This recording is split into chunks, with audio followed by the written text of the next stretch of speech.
It's Friday, 31 May. Welcome to the President's Daily Brief. I'm Mike Baker, your eyes and ears on the world stage. Let's get briefed. First, we'll provide an update on the activities of the Iranian regime. They're doubling down on their targeting of Israeli interests in Europe and the funding of terrorist proxies throughout the Middle East, despite the recent death of their president in a helicopter crash. Later in the show, a prominent Russian think tank that directly advises President Putin has called on the Kremlin to conduct a, quote, demonstrative nuclear explosion to send a message to NATO. What the hell kind of think tank is that? As some European leaders give Kyiv the green light to use Western-made weapons on targets inside Russia. Plus, ChatGPT maker OpenAI recently revealed they disrupted efforts by Russia, China, and Iran to leverage their technology for political influence operations throughout the world. And is there anyone surprised by the notion that AI can be put to nefarious purposes? And finally, in today's Back of the Brief, we'll explore a surprising finding in our own backyard, a massive concentration of lithium in Pennsylvania that researchers say could supply the U.S. with up to 40% of the current national demand. That is, if U.S. regulatory policies allow industry to access and process it, and frankly, that's a big if. But first, today's PDB Spotlight. Despite the recent death of their president, Iran is showing no signs of slowing down their efforts to target Israeli interests and destabilize the Middle East through their proxy network, which reportedly extends into Europe. After all, the deceased Raisi would want it that way. I mean, what better way to honor the memory of the butcher of Tehran than to continue efforts to destroy Israel? In a rare statement on Thursday, officials with Israel's Mossad intelligence agency revealed that Iran has been behind ongoing attacks on Israeli embassies in Europe since the war in Gaza broke out, intensifying those efforts in recent months. Officials warned that their diplomatic outposts in Sweden are at particular risk of Iranian-backed attacks. That's according to a report from the Times of Israel. They specifically pointed to a shooting on May 17th outside the Israeli embassy in Stockholm, Sweden, along with an incident in January where police found a hand grenade in a package inside the grounds of the Stockholm embassy. While neither incident yielded any arrests, officials have said they're confident Iranian-backed proxies were involved. Agents of Iran have reportedly been recruiting from established networks in Sweden's criminal underworld, including an entity referred to as the Foxtrot organized crime ring. Officials pointed to a man named Rawa Majid, known as the Kurdish Fox. Okay, all right, he totally gave himself that nickname, who's the leader of the Foxtrot organized crime ring.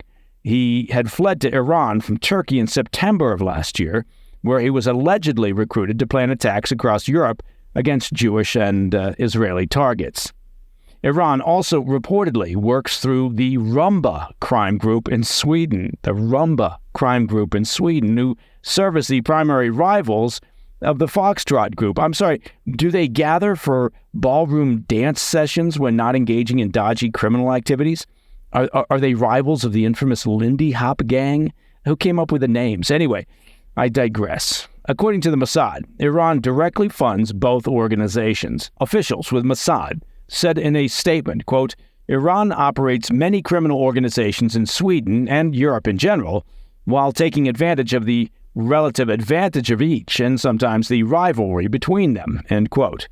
Sweden's security service subsequently confirmed the statement from Mossad, saying on Thursday that Iran is actively using established criminal networks in Sweden as proxies to attack Israeli interests abroad. They accused the Islamic regime of operating within their borders for years. A statement from the Swedish Security Service on Thursday said, quote, in Sweden, the security police have in recent years dealt with several concrete cases where assassination plans linked to Iranian security services were averted, where, among other things, criminal networks were used as proxies. Sweden must not be a platform for the security-threatening activities of Iran or other states, end quote. Officials in Sweden said that they have bolstered security measures across the country to protect Israeli and Jewish sites, noting that intelligence indicates more attacks could be imminent. Israeli intelligence officials added that the threat from Iran applies to all of Europe. They said on Thursday that an attack last week on Israel's embassy in Belgium involving airsoft grenades, was carried out by Iranian-backed criminals. Additionally, they noted that the risk of attacks in France are particularly high given that they'll be hosting this summer's Olympic Games. Iran also continues to pour money and military resources into their regional proxies in the Middle East as the war in Gaza rages on. Iranian state media announced on Wednesday that they had delivered sea-launched anti-ship ballistic missiles to the Houthi militants in Yemen, who continue to wreak havoc on international shipping lanes in the Red Sea. Iran's acting foreign minister, since their previous foreign minister died in the chopper crash with Raisi, also said this week that he would be making a visit to, quote, a couple of regional countries concerning the Zionist regime's crimes in occupied Palestine, end quote. Iranian state media did not give specifics on where he would be stopping on this upcoming tour. All right, coming up after the break, we'll discuss a proposal from a prominent Russian think tank that directly advises Vladimir Putin. The tank of think is calling on the Kremlin to conduct a demonstrative nuclear explosion to send a message to NATO. Apparently, it's a low bar in Moscow to be a member of a think tank. Plus, ChatGPT maker OpenAI recently revealed that they disrupted efforts by Russia, China, and Iran to leverage their technology for political influence operations throughout the world. We'll have those stories when we come back. Welcome back. Turning our attention to Russia, a prominent yet apparently psychotic Russian think tank is encouraging Vladimir Putin to put on an unprecedented nuclear demonstration geared at scaring NATO out of expanding their role in the current war. As we've been covering recently on the PDB, the U.S. and NATO allies have been intensely debating whether Ukraine should be permitted to use Western weapons to strike targets inside Russia, something that the U.S. has previously opposed over the risk of escalation. Earlier this week, France, Germany, and Poland all gave Kyiv the green light, while NATO Secretary General Jens Stoltenberg called on other NATO members to accelerate the delivery of weapons to Kyiv and lift restrictions on their use. Leaders in Moscow are not taking the news particularly well. Putin had previously warned NATO leaders that they were, quote, playing with fire, and that such actions could lead to a global conflict. Now, the Moscow-based Council for Foreign and Defense Policy, that sounds quite grand, has asked Putin to consider a demonstrative nuclear explosion in an attempt to intimidate NATO allies from loosening their weapons restrictions. Now, it's not a proposal that we could simply write off as unhinged saber-rattling, given that Putin has a history of taking the group's recommendations seriously and enacting them into policy. Dmitry Suslov, the head of the think tank, a certified moron and a close ally of Putin, said, quote, to confirm the seriousness of Russia's intentions and to convince our opponents of Moscow's readiness to escalate, it is worth considering a demonstrative, i.e. non-combat, that makes it okay then, nuclear explosion. The political and psychological effect of a nuclear mushroom cloud, he went on to say, which will be shown live on all TV channels around the world, there's a reality show idea, will hopefully remind Western politicians of the one thing that has prevented wars between the great powers since 1945, and that they have now largely lost, fear of nuclear war, end quote. Now, we've heard nuclear threats come out of Russia somewhat frequently since Putin's invasion of Ukraine. However, they usually come through unofficial channels that employ fiery language as a form of propaganda. Although, to be fair, Putin's sock puppet, Dmitry Medvedev, loves nothing more than to rattle his nuclear saber. And just to be clear, it's not a euphemism for anything. Putin crony Dmitry Kislov, the head of a Russian state-controlled media group, warned NATO last month against backing Putin into a corner by deploying troops to Ukraine, saying such actions could trigger nuclear Armageddon. His fanciful threats included grisly descriptions of the havoc the Russian nukes would wreak on the Western world. Unlike Kislov's rhetoric, however, recommendations from the Council for Foreign and Defense Policy often inform the decisions made by senior Kremlin leaders and Putin himself. Now, despite the threats from Russia, leaders in Kyiv continue to argue that they need U.S. and NATO officials to grant them more latitude when it comes to how they use their weapons in the war, particularly given Russia's constant bombardments of Ukraine's cities and villages. Meanwhile, Russian forces ran drills along their border last week with tactical nuclear weapons, while Putin traveled to Belarus for talks with ally Alexander Lukashenko regarding nuclear weapons that Russia has moved into their country last year. All right, I want to shift gears to the ongoing threat posed by influence operations orchestrated by America's adversaries, who are increasingly employing artificial intelligence in their sophisticated sabotage schemes. ChatGPT maker OpenAI revealed on Thursday that they had recently discovered subversive cyber groups from Russia, China, and Iran, among others, using its AI technology in an effort to influence the political discourse in America and abroad. And that's according to a report from the Washington Post. It was the first report of its kind from OpenAI, which outlined how state actors are increasingly employing generative AI tools to manipulate public opinion through covert propaganda campaigns. They noted such efforts will likely intensify as we head into what promises to be a tumultuous election season. OpenAI, which was founded in 2015, only publicly launched in November 2022.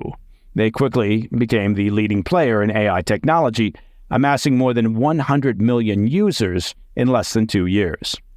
Their generative AI technology, along with others, allows users to create content that appears highly realistic. And in the hands of bad actors, of course, the technology is being used to generate lifelike images, video, text, and audio to spread disinformation. Representatives of the company said on Thursday that they've banned accounts linked to 5 covert influence operations over the past 3 months. While the use of the technology is troubling, OpenAI said the operations they disrupted appeared to struggle to gain any traction and had little to no real-world impact. A spokesman for OpenAI said, quote, "These operations may be using new technology, but they're still struggling with the old problem of how to get people to fall for it," end quote. Still, it's early days for the technology, and state actors are likely only just beginning to figure out how to incorporate it into their influence operations. OpenAI's report comes on the heels of a threat analysis released by Microsoft in April, which found that the Chinese government only recently began employing generative AI tools in their covert operations. Much like the activity found by OpenAI, Microsoft said the Chinese-linked campaigns used fake accounts to push false information on everything from the U.S. drug crisis to immigration policies, racial tensions, and the upcoming presidential election. U.S. Director of National Intelligence Avril Haines warned earlier this month that the relatively new threat posed by generative AI technologies was rapidly changing the cyber threat landscape facing America.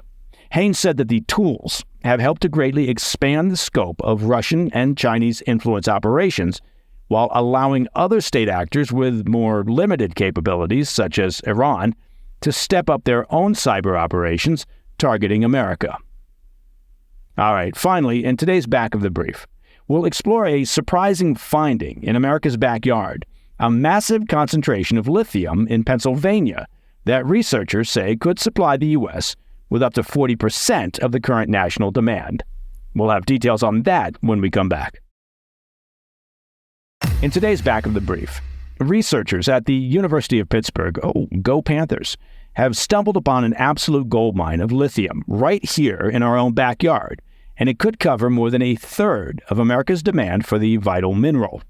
Researchers revealed their findings on Wednesday, which were based on an analysis of the wastewaters of the Marcellus Shale gas wells in Pennsylvania used in fracking operations. They discovered that the wastewater generated through the controversial practice of fracking contains surprisingly high concentrations of lithium, which could be isolated and extracted, according to an exclusive report from CBS News. Lithium serves as an essential component of critical technologies such as rechargeable batteries, smartphones, and electric vehicles, and demand is expected to dramatically increase as the world shifts to clean energy technologies. Currently, however, we rely on imports from Argentina, Chile, and China to cover the U.S. demand for the mineral. The researchers said their findings could turn that equation on its head. Justin Mackey, the study's lead author, told CBS News, quote, "We found that there was sufficient lithium in the waters to supply somewhere between 30 and 40% of the current U.S. national demand," end quote. Mackey said the process would have the added benefit of reducing the overall energy costs associated with fracking, saying, quote, "If you can extract value out of materials, and specifically lithium from this, then you reduce the cost of remediating and handling this waste," end quote. Researchers also noted that their lithium findings likely apply to fracking wastewaters in neighboring states like Ohio and West Virginia, which have yet to be studied. Mackey said, quote, "That number could be a lot larger, so there's an economic boon for the region as well." It's worth noting that the United States Geological Survey lists lithium as a critical mineral, and the U.S. government has said that they want all lithium to be produced domestically by 2030. If the U.S. holds to those goals, Pennsylvania could soon become the foundation of domestic lithium production. And that, my friends, is the President's Daily Brief for Friday, 31 May. If you have any questions or comments, please reach out to me at pdb@thefirsttv.com. And, as your mother told you all those years ago, to listen to the show ad-free, become a premium member of the President's Daily Brief by visiting pdbpremium.com. Not to mention, but I think I'm about to, make sure to tune in every weekend to the PDB Situation Report. It's our extended version of the PDB, featuring outstanding guests, news, analysis, show tunes, dueling pianos, and a cavalcade of stars.